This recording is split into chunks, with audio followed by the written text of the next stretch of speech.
அனைவருக்கும் வணக்கம். இன்று நம் வீடியோ ஒரு சோகமான செய்தியோடு தொடங்குகிறது. பசுமையின் சின்னம் உலகமே மதிக்கிற சாலுமரத திம்மக்கா அவர்கள் நேற்று 14 நவம்பர் 2025 அன்று 114 வயதில் இயற்கை ஏந்தினார். அவங்களோட மறைவு இந்தியாவுக்கு ஒரு பெரிய இழப்பு. ஆனா அவங்களோட வாழ்க்கை நமக்கு ஒரு மிகப்பெரிய பாடம். கர்நாடகாவில் பிறந்த திம்மக்கா அம்மா கல்வி அதிகம் படிக்கல. குழந்தை இல்லாத துயரத்தை மன சோர்வாக விடாமல் இயற்கையே என் குழந்தைன்னு நினைச்சு மரங்களை வளர்ப்பதுல அவங்களோட வாழ்க்கை அர்த்தத்தையே கண்டுபிடிச்சாங்க.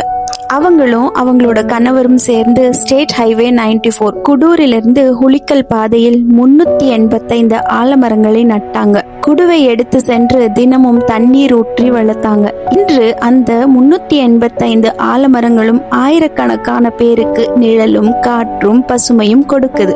அதோடு மட்டும் இல்லாம அவங்களோட வாழ்நாளில் 1000க்கும் மேற்பட்ட மரங்களையும் நட்டு இருக்காங்க. இதுக்கு தான் உலகமே அவங்கள சாலுமரத திம்மக்கா தி கிரேட் பேனியன் ட்ரீ மதர்னு அழைச்சது. அவங்களோட சமூக பணியை உலகமே பாராட்டுச்சு. 2019 இந்திய அரசு பத்மஸ்ரீ விருது வழங்கி அவங்களை கௌரவித்தது.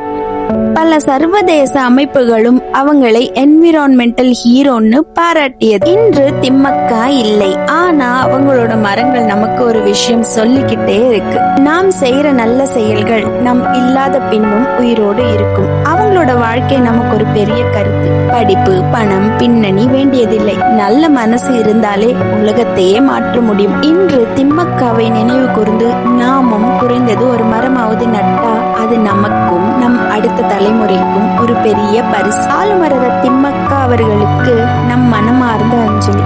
ஓம் சாந்தி, ஓம் சாந்தி, ஓம் சாந்தி.